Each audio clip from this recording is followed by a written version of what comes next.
ሰላም የተከበራችሁ ተማሪዎች እንደምቆያችሁ ዛሬም በአዲስ ቪዲዮ መጥቻለሁ። የዛሬ 8ኛ ክፍል ሲቲዝንሺፕ ዩኒት 1 ፓርት 2 ይዤላችሁ ቀርቤያለሁ። አብራችሁኝ እስከ ቪዲዮ ፍጻሜ እንድትቆዩ የጋበዝኩኝ በቀጥታ ወደዛ አልፋለሁ። እንግዲህ እንደምታስታውሱት የግሬድ 8 ሲቲዝንሺፕ ዩኒት 1 ፓርት 1ን ባለፈው አይተናል።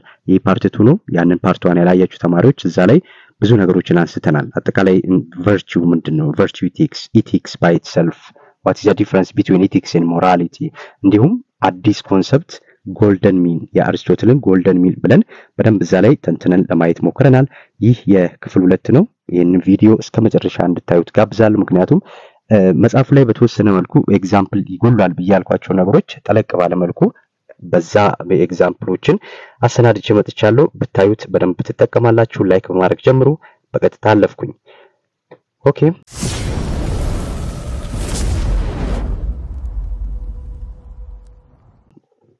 በዚህ ቪዲዮ ላይ ምንድነው የምናገኘው ብላችሁ ካላችሁ የመጀመሪያው ይሄንን ስቴፕስ ኢን ኢቲካል ዲሲዥን ሜኪንግ የሚለውና እንዲሁም ሞራል ቨርቹ እነዚህ ሁለት ሐሳቦች ላይ ነው የምናተኩረው። እንጀምር። ስቴፕስ ኢን ኢቲካል ዲሲዥን ሜኪንግ ምንድነው እያለን ያለው? እንግዲህ ስለ ኢቲክስ አይተናል፣ ሞራሊቲ አይተናል፣ ቨርቹ አይተናል፣ ቨርቹ ኢቲክስ አይተናል። አሁን እያለን ያለው ምንድነው? ኢቲካል ዲሲዥን ሜኪንግ እንግዲህ ስነ ምግባራዊ ውሳኔዎች የሚያስፈልጉ ቦታዎች ላይ እንዴት አድርገን ነው ዲሳይድ ማድረግ የሚገባን የሚሉትን 5 ስቴፖች ያስቀምጥልናል ማለት ነው። So 5 simple and inseparable steps for solving an ethical problem by making the right decision or choices እያለን ያለው ምንድነው? አንድ የስነ ምግባራዊ ውሳኔዎች ችግሮች ተፈጥረው እነዛን ሶልቭ ለማድረግ ውሳኔ መወሰን የሚጠበቅብን ሰዓት ላይ እነዚህን 5 ቀላልና የማይነጣጠሉ ስቴፖች መከተል ይኖርብናል ትክክለኛ ውሳኔ ለመወሰን ነው የሚለው። ስለዚህ እነዛ ትክክለኛ ውሳኔ ለመወሰን የሚያስችሉ 5ቱ ስቴፖች ምንድናቸው ስንል የመጀመሪያው አይደንቲፋይ ዘ ሴንትራል ኢቲካል ፕሮብሌም። አሁን ይሄንን ትምህርት በምትማሩበት ሰዓት ላይ ዝግጅታችሁ ለሚኒስትሪ ነው። ከሚኒስትሪ ባሻገርም ግን ይሄንን ነገሮች በህይወታችሁ ለመያዝ መሞከር አለባችሁ። ሚኒስትሪ ላይ እንዴት ይጠይቃል ስንል ለምሳሌ ከዚህ አንድ ወይ ሁለት ጥያቄ ቢመጣ የመጀመሪያው ስቴፑን ሊጠይቃችሁ ይችላል። yes which one of the following is the first step in ethical decision making ሊሆን ይችላል። mostly the first and the last ብሎ ይጠይቃሉ። ከዛ ውጪ ግን የሚጠይቁት እያንዳንዱ ርዕስ ላይ ያሉትን ዝርዝር ሐሳቦች ምን ላይ ያተኩሩ ይችላሉ። ለምሳሌ ዝርዝሩን ሐሳብ ይሰጣቸዋል። so in which step ብሎ ከዛን ዝርዝሩን ሐሳቡን ይሰጣችሁኛ የትኛው ስቴፕ ነው ይሄንን የሚያካትተው የሚል ጥያቄ ነው የሚመጣው። ስለዚህ በደንብ ለማየት ሞክሩ። የመጀመሪያው identify the central ethical problem ይሄ የመጀመሪያው ስቴፕ ምንም ነገር ከማድረጋችን በፊት ያ የስነ ምግባር ውሳኔ ያስፈልገዋል ያልነውን ነገር በደንብ ማወቅና መረዳት ምንድነው ችግሩ? because ማንኛውም ነገር ችግሩን ሳናቅ ወደ መፍትሄ መሄድ አንችልም። ስለዚህም ይሄ የመጀመሪያው ስቴፕ ምንድነው? identifying the central ethical problem። እዚህ ውስጥ ምንድነው ማድረግ የሚገባን ምንድነው የሚጠበቅብን ስንል research and study until the whole problem is understood። አያችሁ? ስለዚህ ሁሉም እዛ ጋር ፕሮብሌም ነው ብለን ያልነውን ነገር በጥልቀት እስከምንረዳው ድረስ ስለዛ ነገር ጥናትና ምርምር ማድረግ በደንብ ለመረዳት መሞከር because በደንብ ለመረዳት ካልሞከርን ትክክለኛ ሶሉሽን መስጠት ስለማንችል ማለት ነው። yes ስለዚህ የመጀመሪያው ስቴፕ ሴንትራል ፕሮብሌሙን ማወቅ፣ ያንን ፕሮብሌም ለማወቅ ደግሞ ጥናት ማድረግ፣ ሪሰርች ማድረግ፣ መጠየቅ፣ መመራመር ዜን ከዛ በኋላ ትክክለኛውን ሶሉሽን ለመስጠት ያስችለናል ማለት ነው። ይሄ የመጀመሪያው ስቴፕ ነው። ስለዚህ አወቅን፣ ፕሮብሌሙን አወቅን። ፕሮብሌሙ ካወቅን በኋላ ወዴት እንሄዳለን? the second step is identify stakeholders and their interest። እዚህ ላይ ምን እያለን ነው? ባለድርሻ አካላቶቹን እና ፍላጎታቸውን ማወቅ ማለት ነው። ባለድርሻ አካላቶችና ፍላጎታቸውን መለየት የሁለተኛው ስቴፕ ላይ ነው።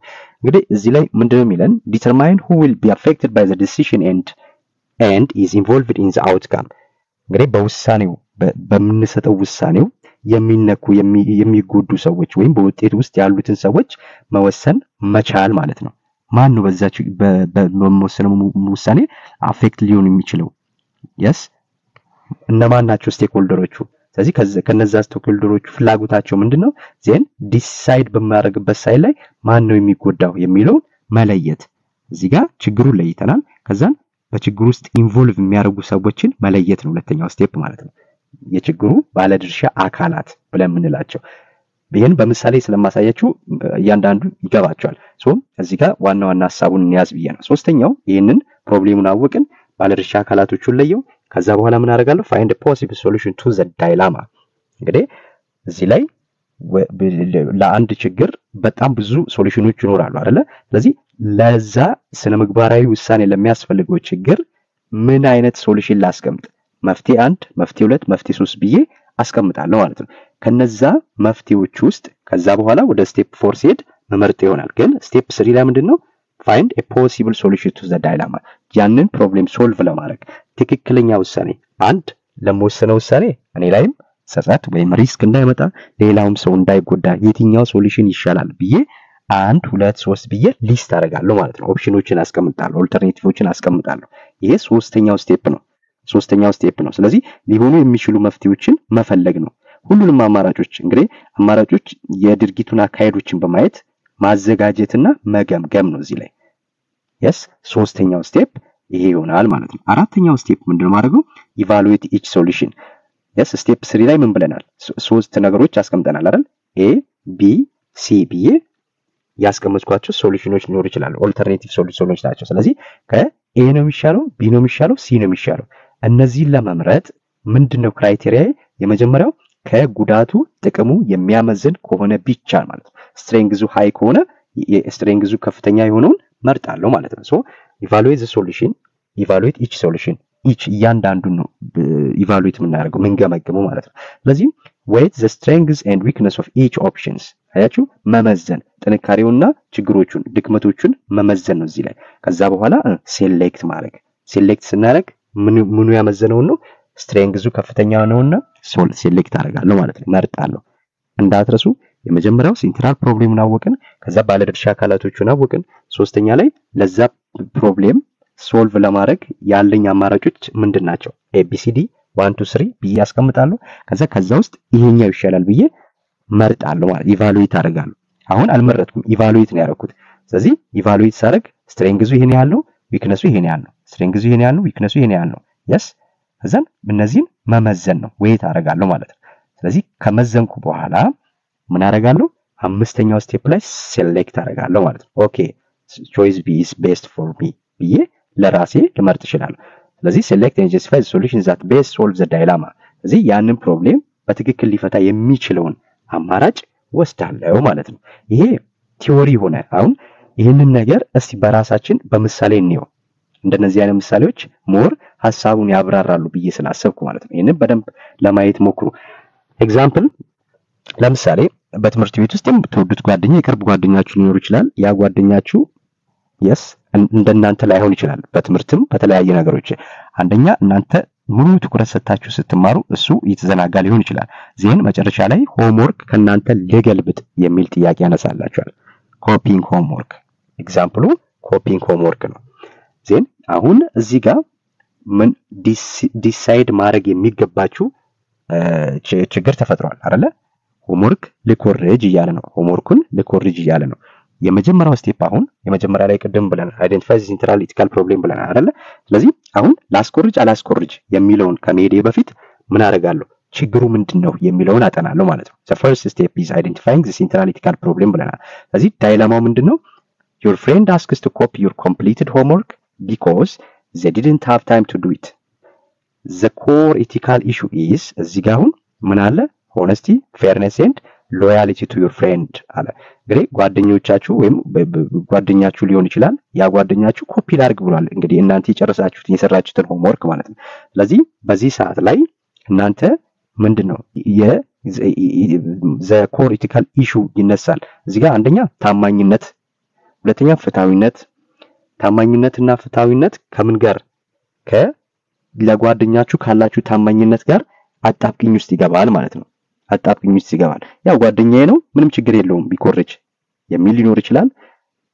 ከዛም ውጪ ነገሩን ደግሞ በጥልቀት የሚረዳ ሰው ምን ሊለን ይችላል? ይሄን ሐሳቡን እስቲ እናብራራው። እዚህ ጋር ምንድን ያለን ያለው እንግዲህ ዋናውን የስነ ምግባር ችግር መለየት ነው ብለናል። ስቴፕ 1 ላይ እንግዲህ ያ ጓደኛው ስራውን በትክክል አልሰራም፣ የእናንተን የቤት ስራ ሊገለብጥ ነው የጠየቀን። ስለዚህ እናንተ የሰራችሁትን የቤት ስራ ለመገልበጥ ነው እየጠየቀን ያለው። ስለዚህ ዋንኛው የስነ ምግባር ችግር አሁን እዚህ ጋር ምንድነው የሚከሰተው? ታማኝነትና ፍትሃዊነት ከጓደኝነት ካለን ታማኝነት ጋር ይጋጫል ማለት ነው። መጋጨቱ ነው። ሐሳቡ ገብቷችኋል ብዬ አስባለሁ። ምክንያቱም ታማኝነትና እዚህ ጋር ፌርነስ ያለው ምንድነው? አንድ ማስኮረጃችን ታማኝነት አይደለም አይደል? አንድ መስረቅ ብቻ አይደለም ሌብነት፣ ማሰረቅም ሌብነት ነው።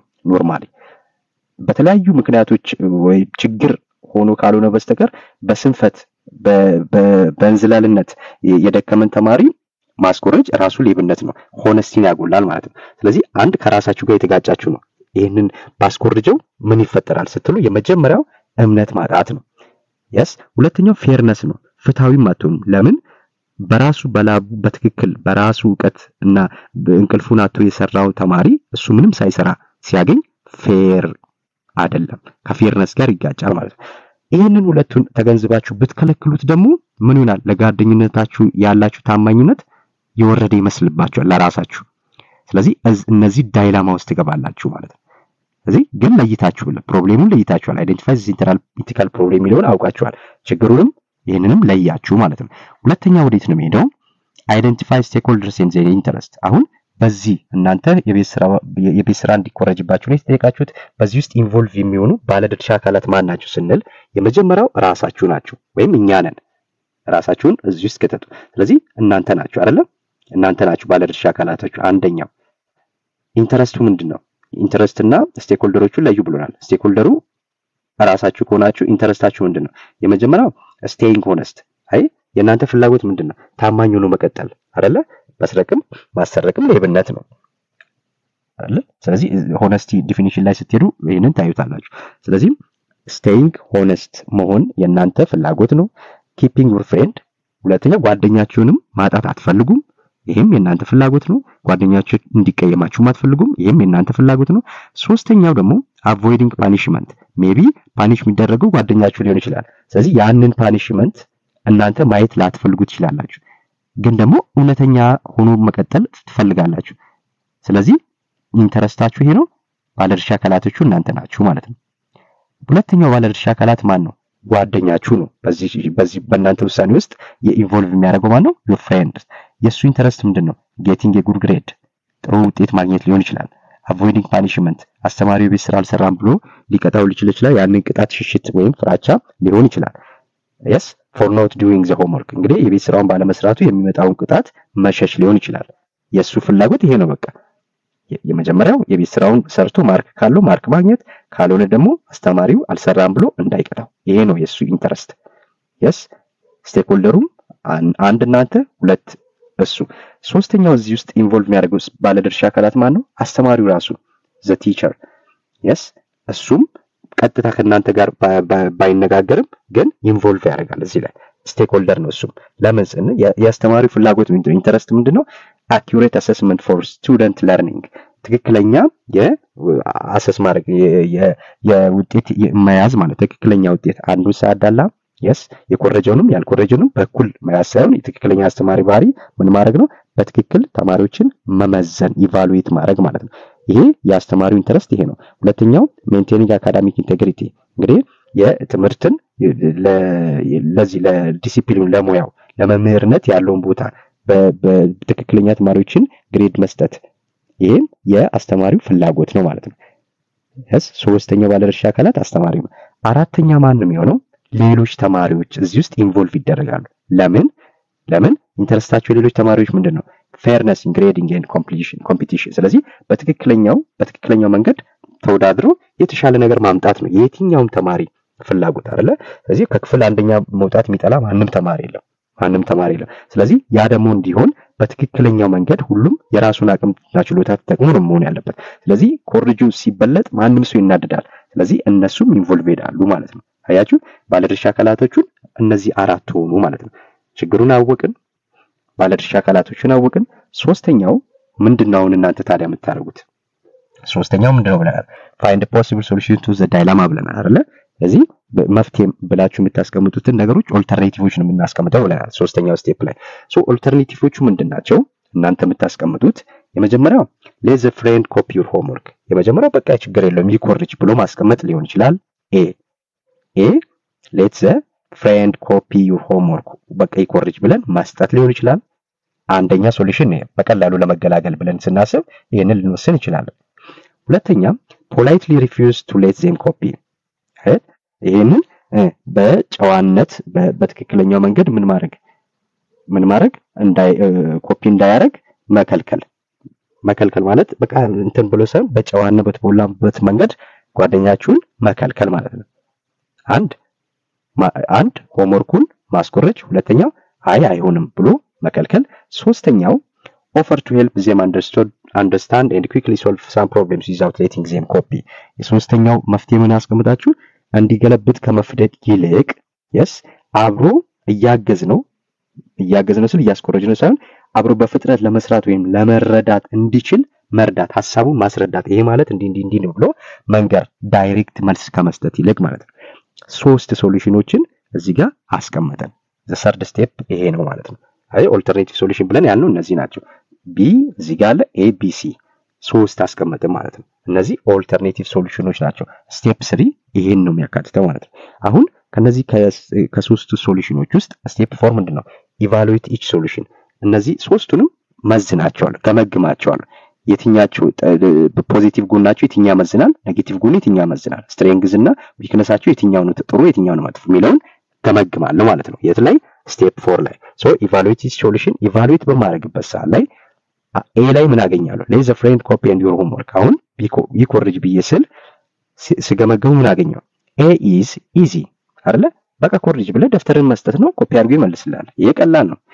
ግን በት ዲስሆነስት ኤንድ አንፌር ቱ አዘርስ። አሁን ለሌሎች በራሳቸው ለለፉ ተማሪዎች ምን ታማኝ ይሆን አይደለም ማለት ነው። ፍታዊ ይሆን አይደለም። ስለዚህ እነሱን እየበደልን ነው ማለት ነው። ስለዚህ እዚህ ጋር ቀላል መሆኑና ያለው ሁለተኛ ዲስሆነስት መሆኔንና አንፌር መሆኔን ለሌሎች ተማሪዎች አስቀመጥኩ ማለት ነው። ሁለተኛ ላይ ቢ ኢዝ ሆነስት ቢኮዝ መስጠት አልሰጥህም ብለን ጓደኝነታችን እንደ ግጭት ውስጥ እንዳይገባ በጨዋነት መልኩ መመለስ ነው። ቢ ኢዝ ሆነስት ታማኝነት ነው ይሄ። በት might hurt your friendship ግን ምን ሊሆን ይችላል? ጓደኛችን ሊቀየመን ይችላል፣ ሊጣላን ይችላል፣ ሊያኮርፈን ይችላል። ያንን ደግሞ ማጣት ላንፈልግ እንችላለን አይደል? እዚጋም ፖዚቲቭ ኔጌቲቭ ጎንን አየን። ሶስተኛ ላይ ስመጣ helping to teach or explain ያ ጓደኝነታችንንም እንዳናጣ ሙሉ በሙሉ አስኮርጀው ለሌሎች ተማሪዎችም አንፌር ከመሆን ምን ማድረግ? ማስረዳት ማለት ነው። helping to teach and explain upholds honesty አሁን ታማኝነቴንም ጠብቄያለሁ። shows compassion መርዳቴ ርህራሄን አሳይቻለሁ ለጓደኛዬ መርዳቴ ማለት ነው። ማገዜ መርዳቴ ርህራሄን ያሳየኛል። shows compassion a key virtue ይሄን እናየዋለን። and is fair to all students ለሌሎች ተማሪዎችም ፌር ነው። ለምን? ያልገባውን ነገር ነው እንጂ ያስረዳሁት ሙሉ በሙሉ መልስ አልሰጠሁትም ማለት ነው። ስለዚህ ስቴፕ 3 ላይ ያስቀመጥኩትን ኦልተርኔቲቭ ሶሉሽኖች ስቴፕ 4 ላይ ገመገምኳቸው ማለት ነው። the last step is what? አምስተኛው ምን ማድረግ ነው? ሴሌክት። በቃ ይሄ ነው ትክክለኛው ብዬ መደምደም። ስለዚህ እንደምትገምቱት ትክክለኛ የቱ ሊሆን ይችላል? select and justify the solution is the fifth step. selection choose alternative C። ያው ግልጽ ነው አይደለ? አንድ ወዳጅነታችንም አላጣንም፣ ሁለት ለሌላ ተማሪም አንፌር አልሆንም፣ ሶስት አስተማሪው ቢያውቅ እኔንም አይቀየመኝም፣ እንደውም ምንድነው ርህራሄን በማሳየቴ በመርዳቴ ያ ሰው ጥሩ ውጤት እንዲያመጣ በማድረጌ ልወደስ ነው ይገባል ማለት ነው። ስለዚህ choose alternative C። offer help to understand the material but do not allow copying ሙሉ በሙሉ እንዲኮርጅ ሳይሆን መርዳት ማለት ነው። ይሄ የፊፍዝ ስቴፕ ላይ ይሄንን የወሰንኩት justification ምንድነው? this choice ይሄንን ለመረጥኩበት ምክንያቴ this choice best balance the ethical demands. it upholds the virtue of honesty ታማኝነትን academic integrity ያረጋግጥልኛል while showing loyalty and compassion to the friends by helping them learn which is the ultimate goal of homework ማለት ነው። ስለዚህ ይሄ ethical decision making ላይ ያሉ ስቴፖች ቤስት ኤግዛምፕል ነው። ይሄንን በደንብ ስታዩት በደንብ ይገባችኋል። ፈተና ላይ እንዴት ይመጣል? ሚኒስትሪ ጥያቄዎች ስትሄዱ ኬዝ ስቴዲ ነው የሚያመጣው። ልክ እንደዚህ የሆነ ኬዝ ስቴዲ ያመጣና የትኛው ስቴፕ ነው የሚገልጸው የሚል ጥያቄ ይሆናል። ስለዚህ ይሄን በደንብ መረዳት አለባችሁ ማለት ነው። ኦኬ፣ ይሄ በዚህ ቪዲዮ ላይ የምናየው የመጀመሪያው ሐሳብ ይሄ ነው። ሁለተኛው በዚህ ቪዲዮ ላይ የምናየው the quality and principle of virtue ethics የሚለውን ርዕስ ውስጥ አንዱን ቨርቹ ይሆናል ማለት ነው። ስለዚህ ቨርቹ እንደምናውቀው በሁለት ይከፈላል አይደል? ሲቪክ ኤንድ ሞራል ቨርቹ ብለን በሁለት እንከፍላለን። ስለዚህ የዛሬኛ የምናየው ሞራል ቨርቹ ላይ ብቻ እናተኩራለን ማለት ነው። ኦኬ ሞራል ቫልዩስ ፎር ኦል ኦር ሞራል ቨርቹስ ፎር ኦል ይሄ መርሁ ነው። እሺ እያየን እንሂድ። እንግዲህ ሞራል ቨርቹ ብለን ከምንላቸው ውስጥ አንድ ሰው ለራሱ በግለሰብ ደረጃ ባህሪውን መልካም የሚያደርግበት መንገዶች ናቸው። እንደ ሀገር እንደ ማህበረሰብ ሳይሆን እንደ ግለሰብ ነው ሞራል ቨርቹ ስንል። አንድ ሰው መሆን ያለበትን ይሄን ነው ተብሎ የሚባሉት ነገሮች ማለት ነው። እዚህ የመጀመሪያው ሆነስቲ ነው።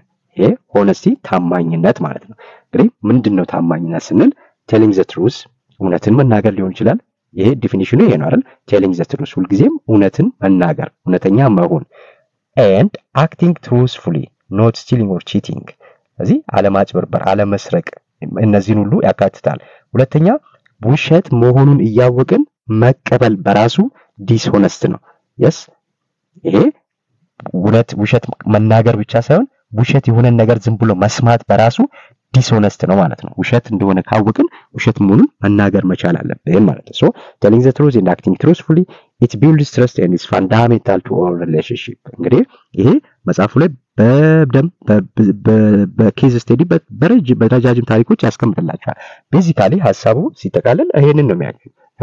ስለዚህ እነዚህ የሆነስቲ የታማኝነት መሰረታዊ ነገር ይሄ ነው። እንግዲህ ታማኝነት ለምን ይጠቅማል ስንል ጥሩ ወዳጅ እንሆናለን፣ በቤተሰብ እንወዳዳለን፣ በትምህርት ቤት እንወዳዳለን። በማንኛውም ሰው ዘንድ አክብሮትና ምስጋና ነው የሚመጣልን እንጂ በየነ ታማኝ በመሆናችን መናጣው ነገር አይኖርም። እርግጥ ነው ብዙ ጊዜ ሆነስት ስንሆን አንድ ነገር ለምሳሌ በክፍል ውስጥ የሆነ ጥፋት ስታጠፉ ስታምኑ ልትቀጡ ትችላላችሁ ምናምን ሊመጣ ይችላል አይደለ? ግን ከሊና ቅጣት አይበልጥም እንደነዚህ አይነት ነገሮች። ለጊዜያዊ ፍርሃት ብለን እውነትን ሸሽገን ውሸትን መናገር ያለብን የሚለውን ይሄ አንደኛ ሞራል ቨርቹ ቨርቹስ የሆነ ሰው ሊኖረው የሚገባው ምንድነው? ሆነስት መሆን አለበት ማለት ነው። ሆነስት መሆን አለበት። ሆነስቲ ኢዝ ዘ ቤስት ፖሊሲ። ይሄንን ታውቃላችሁ በትምህርት ቤት ውስጥ ከልጅነታችሁ ጀምሮ አንዱ ካራክተር ካውንት ይሄ ነው ሆነስቲ። ስለዚህ ታማኝ መሆን ለራስ ነው ማለት ነው። ሁለተኛው ይሄ አንደኛው የሆነስቲ ነው ቨርቹ ኢቲክስ። ሁለተኛው ከሬጅ ነው። ከሬጅ ስንል ድፍረት ወይም ጀግንነት ማለት ነው። ከሬጅ ድፍረት ወይም ጀግንነት። ከሬጅ ሚንስ ስታንዲንግ አፕ ፎር ዋት ኢዝ ራይት። ትክክል ነው ብለን ላመንበት ነገር ሁሉ መቆም ማለት ነው። ትክክል ነው ብለን ላመንበት ነገር ሁሉ እስከመጨረሻው መጓዝን ይጨምራል ነው። ስታንዲንግ አፕ for what is right and confronting ምንን ኮንፍሮንት መጋፈጥ ማለት ነው አይደል? ምንን የምንጋፈጠው? ፍርሃትን መጋፈጥ፣ ፔንን፣ ህመምን፣ አደጋን እንደዚህ አይነት ነገሮችን ሁሉ መጋፈጥ especially when defending ethical principle or human rights በተለይ ስነ ምግባራዊ መርሆች በሚያጋጥሙን ሰዓት ላይ የሌላ ሰው መበደል በመናይበት ሰዓት ላይ እነዚህ ነገሮች ዲፌንድ ማድረግ ግዴታችን ነው ማለት ነው። ግዴታችን ነው። መልፈስፈስ መፍራት ምናምን አያስፈልግም በየትኛውም ቦታ ላይ ማለት ነው። አንዳንድ ጊዜ ከሬጅስ በምትሆኑ ሰዓት ልታጡ የምትችላቸው ነገሮች ሊኖሩ ይችላሉ። እጧቸው እነዛ ነገሮች እንጂ ሁሉ ጊዜ ለእውነት ለትክክለኛ ለፍትህ ዘመቆም ላስቀምጥነው ጎል የሆነ ጎል ቢኖረን ያንን ጎል አቺቭ ለማድረግ ዛሬ ላይ የሚያጋጥሙን መሰናክሎች ሁሉ ላለመውደቅ መጣጣር እያለፈን መሄድ በትንሽ ነገር አለመሸነፍ እነዚህ ነገሮች ሁሉ ይጨምራል ማለት ነው። ከሬጅ ስንል እንጂ ድፍረት ስንል ዝም ብሎ ጀብደኛ መሆን አይደለም፣ ለድብድብ ለጸብ ምናምን ደፋር መሆን አይደለም። ይሄ ጅልነት ነው የሚባለው፣ ጀግንነት አይደለም የሚባለው። ጀግንነት ለምንድን ነው ያስፈልገው? ለፖዚቲቭ ነገር፣ ሌላውን ለሚለውጥ፣ ህይወቴን ለማያሻሽል፣ ለሀገር፣ ለወገን፣ ለቤተሰብ እነዚህ ሁሉ ነገሮች ላይ ይጨምራል። በተለይ ራስን በትንሹ እጅ መስጠት እንደማያስፈልግ ነው የሚያሳየው ማለት ነው።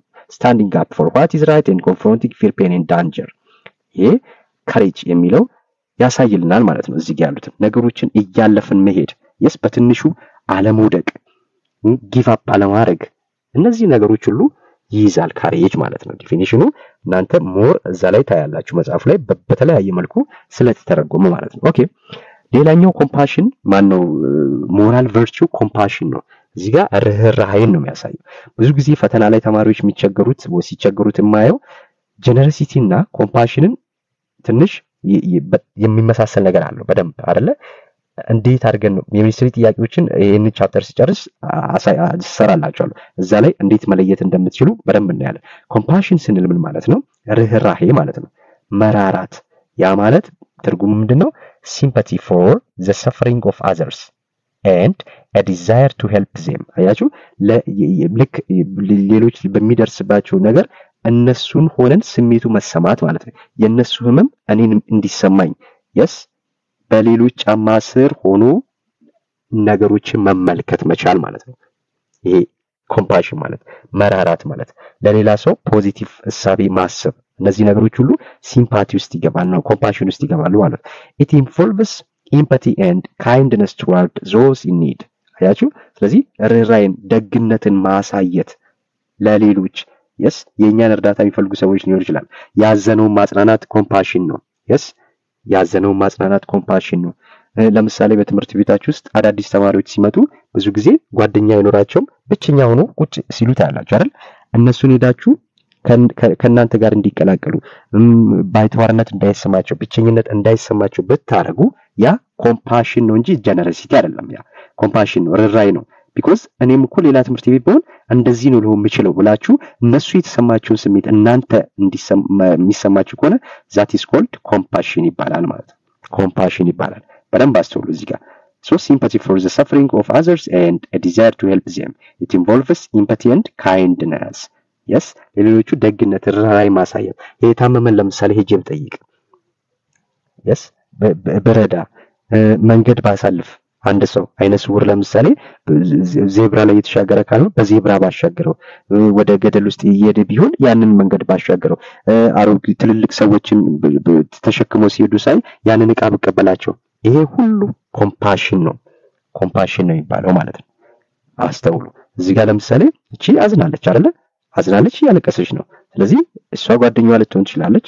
መታምን ያርጋች ነው እያጽናናቻት ነው እያጽናናና ስለዚህ ሐዘኗ የሷ ሐዘን ነው የዚች ሐዘን ነው ስለዚህ ኮምፓሽን ርህራሄ ስንል ይሄንን ነው ማለት ነው ማጽናናት ወዳጆቻችሁን ሌሎቹንም ሰዎች ካይንድነስ እንዲሰማን ያስፈልጋል ማለት ነው ኮምፓሽን ሌላኛው ቨርቹ ሞራል ቨርቹ ነው ማለት ነው ቀጥሎ ጀነረሲቲ ነው ይሄ ልግስና ነው ጀነረስ መሆን ጀነረሲቲ ስንል ምንድነው willingness to give time ይሄ መስጠትን ነው የሚያሳየው ማለት ነው ምንድነው የምንሰጠው ስንል ለሌሎች ጊዜ መስጠት ለሌሎች ሪሶርስ መስጠት ሪሶርስ ስንል እዚህ ጋር ብር ሊሆን ይችላል ፉድ ሊሆን ይችላል ክሎዝ ሊሆን ይችላል ሹዝ ሊሆን ይችላል ቦርሳ ሊሆን ይችላል whatever ማቴሪያል የሆኑ ነገሮችን መስጠት ነው እዚህ ጋር ሀብቶቻችንን እኛ ያለንን ነገር ማካፈል ማለት ነው yes እዚህ ጋር ጊዜ ሊሆን ይችላል ሰዓት መስጠት ሊሆን ይችላል yes willingness to give time resource or help to others without expecting anything in return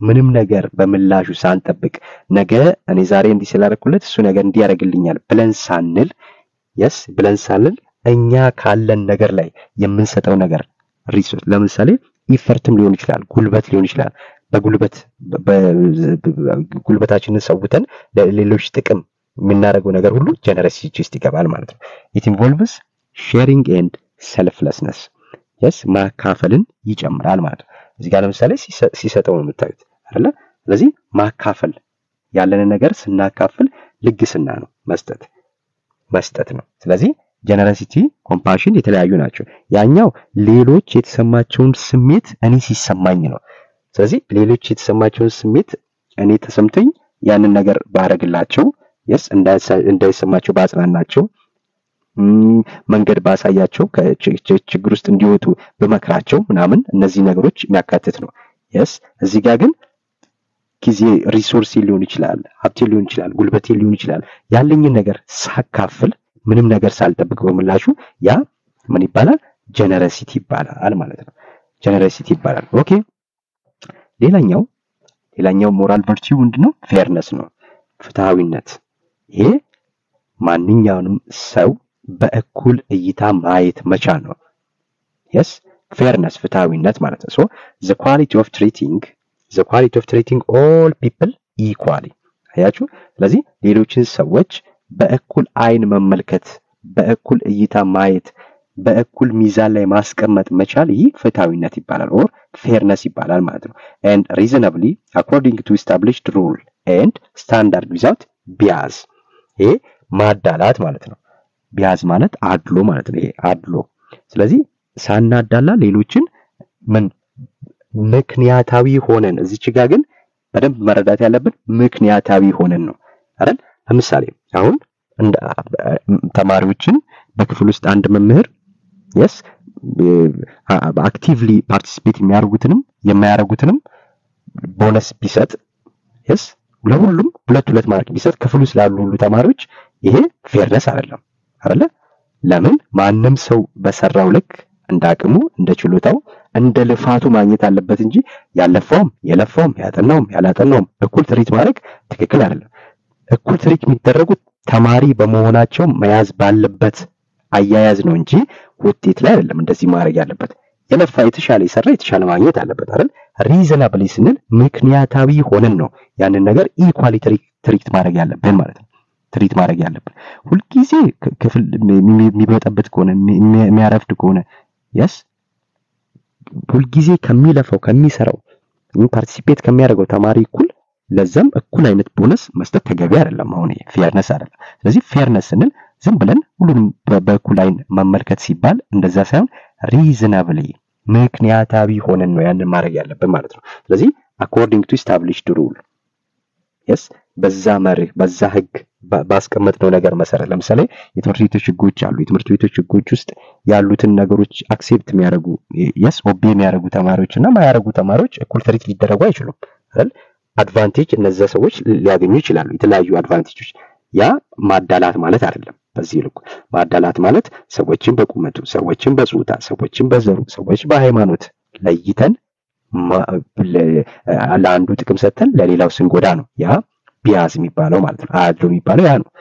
ወይም ከሌላው ጥቅም ስላገኘን ብቻ ያንን ሰው መጥቀም መቻል ያ አድሏዊነት ነው። ፍትሃዊነት ግን ምክንያታዊ ሆነን ሰዎችን በእኩል እይታ ማየት ማለት ነው። ፌርነስ ይሄ ነው። እዚህ ጋር እንግዲህ ብዙ ጊዜ ፌርነስ ከምን ጋር ይገናኛል? ጀስቲስ ከሚለው ጋር ይገናኛል። ጀስቲስ ይሄ ፍትህ ነው። ፌርነስም ፍትሃዊነት ነው አይደል? ጀስቲስም ፍትህ ነው። ስለዚህ ሁልጊዜም ጀስት መሆን ምንድነው? ሰዎችን በእኩል ሚዛን ላይ ማስቀመጥ ሳናበላልጥ በእኩል ሚዛን ላይ ማስቀመጥ መቻል ያ ፌርነስ ኦር ጀስቲስ ይባላል ማለት ነው። ኦኬ ሌላኛው ሰልፍ ዲሲፕሊን ነው። ይሄ ደግሞ ራስን መግዛት ነው። አንድ ሰው ሊኖረው ከሚገቡት ሞራል ቨርቹ የስነ ምግባር መርሆች መካከል አንዱ ራስን መግዛት ነው። ሰልፍ ዲሲፕሊን so the ability to control one's own action የራስን ድርጊት መቆጣጠር፣ ስሜት መቆጣጠር፣ ፍላጎቶችን መቆጣጠር to pursue long term goals and ethical principle እንግዲህ ላስቀመጥነው ረጅም ዓላማ እነዚህን ነገሮች ካረግን ወደ አስቀመጥነው ግን እየቀረብን እንመጣለን ማለት ነው።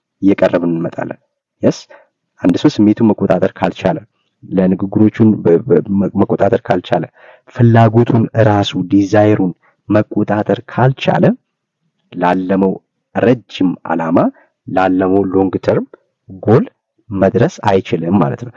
ስለዚህ ሰልፍ ዲሲፕሊን ምንድነው ስንል it is a road map for your growth አያችሁ። ስለዚህ እንደ ሮድ ማፕ ነው የሚያገለግላችሁ ማለት ነው። እንደ ድልድይ መሸጋገሪያ ሊሆን ይችላል። ዛሬ ላይ ያናደደኝን ነገር በተወሰነ መልኩ ስሜቴን ገዝቼ ባልፈው ነገ ላይ ከጸጸት ድናለሁ አይደለ? ዛሬ ላይ ኢሞሽናል ሆኜ የምወስደው አክሽን እኔን እስር ቤት ሊያስገባኝ ይችላል፣ ወንጀል ውስጥ ሊያስገባኝ ይችላል፣ ካላሜ ሊያሰናክለኝ ይችላል። አያችሁ። ስለዚህ ራስን መግዛት ለብዙ ነገር ይዳርገናል ማለት ነው። ወደ መልካም ነው ይዳርገናል ስለ በኔጌቲቭ አይደለም። ስለዚህ ነገ የተሻለ ነገር ሰው እንድንሆን ላለምነው ረጅም ዓላማ እንድንደርስ የሚያግዘን ሰልፍ ዲሲፕሊን ነው ማለት ነው። ሁልጊዜም የተቀመጠን ህጎች ሁሉ መፈጸም ሊሆን ይችላል ሰልፍ ዲሲፕሊን እነዚህን ያካትታል ማለት ነው። ኮንትሮል ዋን ኦን አክሽን ኢሞሽን ኤንድ ዲዛይር የሚለው በዋናነት ይገልጸዋል። የመጨረሻው ፕሩደንስ ነው። ፕሩደንስ በምንልበት ሰዓት ላይ ጥንቃቄ ወይም አስተዋይነት ማለት ነው። ፕሩደንስ አንድን ውሳኔ ከመወሰኔ በፊት ቀድሜ ማሰብ መቻል ያ ፕሩደንስ ይባላል ማለት ነው። it is ability to discern the proper course of action to take in a given situation.